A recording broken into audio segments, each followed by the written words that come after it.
What's up, everybody? Eric here with another EWE Reviews. Today I'm going to be reviewing Killers of the Flower Moon. Before we get into that, please like the video, subscribe to the channel, let me know what you want me to review next. But yeah, this is Killers of the Flower Moon. This is the new Martin Scorsese film.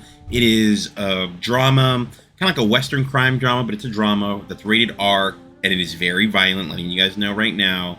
And it's released on October 20th, 2023 with a budget of $200 million. And as of right now, a box office of $44 million as of recording October 22nd. As I said, the director of this film is Martin Scorsese. The cast includes Leonardo DiCaprio, Robert De Niro, Lily Gladstone, and Jesse Plemons. With a runtime of 206 minutes. And of course, I'm going to talk about the runtime in my thoughts. Oh, and I forgot to mention, usually, spoiler-free review. I watched this in Dolby format. And it does not have a post-credit scene. This is a normal Martin Scorsese film. He writes his one-offs. Alright, so the plot is based off David Grann's broadly best-selling book, Killers of the Flower Moon. It is set in 1920s Oklahoma and depicts the serial murders of members of the oil-wealthy Osage Nation, a string of brutal crimes that came to be known as the Reign of Terror. And that's the basic plot of the movie. It's basically a bunch of people trying to take the money from the Osage tribe, like their members, like they had oil rights and they had the money, and then how people outsiders tried to come in and take the money from them using different methods.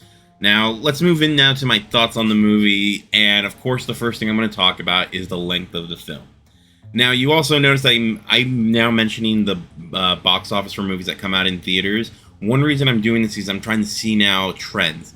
This movie, I do not think is going to be a box office success. Not because I think it's a bad film by any stretch of the imagination.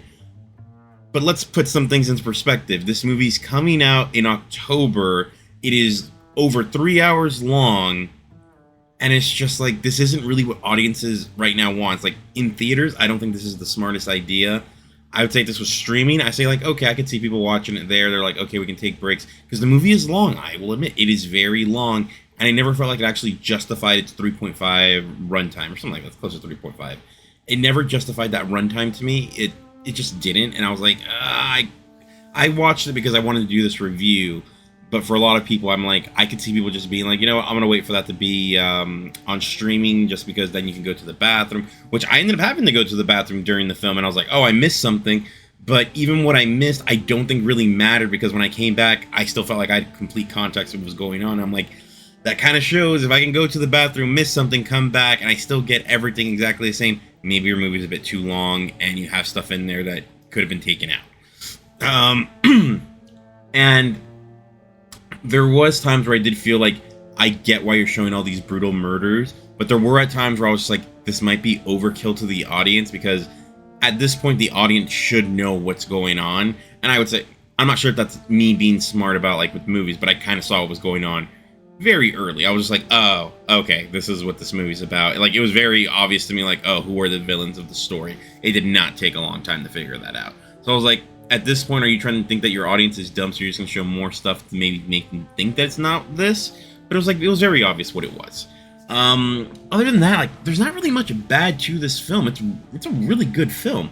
Scorsese is he's one of the best directors out there. So let's now move on to the good, and I would say that the story is very interesting because everything that's going on, it's like, it's very clear where this is all going, and to me, it was like, oh, damn, this sucks for this group of people. Like, damn, all this stuff's just like, it sucks. Some of the stuff's over-exaggerated with the individual characters, because like, things about them, like, some of them are dead in real life now, because I think some of them were real people, and it's just like, they're not around anymore, so we're not sure, like, what's been fabricated, like what's fiction, what's true for some of these things, the individual character parts of things, but actually like the murders and all that's like, that seems like it's all legit of what happened. And it was just like, this is all crazy, like all this stuff these people scheme just to take the oil money. They're treating these people like they're not even people, like they're just seeing like, oh, dollar signs on them, and it was brutal. And I love that the story is very intentional. Like everything that they're doing is to be fed into this movie. It's weird because a lot of times I talk about filler in movies, and the thing is, what this has isn't necessarily filler. It's just more examples of the messed up things that happen to these people. And I think Scorsese was just trying to give that to you, like, hey, look, they even did this, they did this. It's like, I'm not trying to sell this short. I'm trying to give you an entire story. And I think, and it works for me. It's just like the length again. I was like, this is a bit too long. I think you could have taken some of this out and maybe had like a director's cut that came to like the streaming, not necessarily for the theatrical release of it. But I mean, that could just be me. And you definitely get to a point where like you want the villains to get their just rewards and like to just them feel the pain of what they've caused others. But it didn't really seem like, at least to me, it was like, how would they ever really experience like what they've done? Even if they went to jail, it's like that's not enough of an actual like punishment to them. So I was like, I really felt bad. I was like, damn, this sucked that this really happened. And of course, the actors give great performances. DiCaprio, Gladstone, and De Niro. It's just like, yeah, very great job by them. I'd never heard of Lily Gladstone before this film, but she did a really good job. She was one of the like main people that, for me, carried this film. Like, those three carried it, in my opinion, and they did a really great job of doing that. And like I said, I'm not the biggest fan of violence in movies. Like, something like Saw, I was like, I don't really need, like, gore is not something I need. But here, it wasn't really like they were doing gore. It was just like, we want you to see how, like, they would just kill somebody and not even care about it. They were just like, no, we're just going to kill them, just take a life like that. It was just like, it was very like, oh, crap, they were not even caring about what they're doing. This is just, it felt like evil. Of people that are just horrible people. But yeah, guys, that's my thoughts on the film. I'm trying to think, like, it's a really good film. I know I'm selling it short. It's hard to explain, like, in a spoiler-free environment. But, like, wow, what they did is just, like, this is, like, when you go watch something like, because Scorsese talks a lot of crap about, like, the MCU and stuff like that. But when I go to those films, it is to be taken out of reality and be like, oh, this is a new world where things are very different. But this is us looking into our actual society and being like, wow, crazy shit has happened to our society. And it's things that, like, this really happened and this sucks that this happened.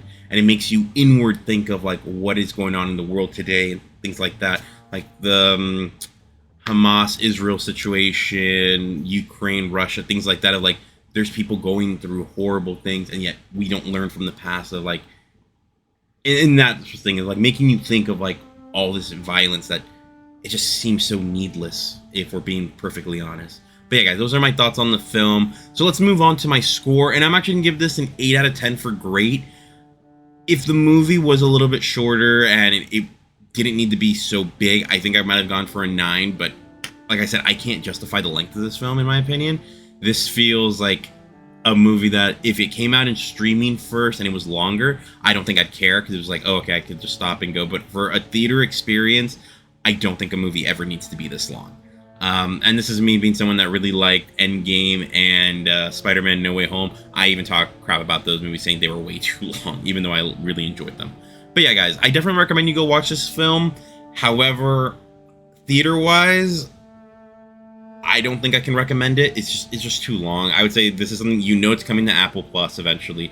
Just wait for it there, if I'm being perfectly honest. Unless you want to go wait.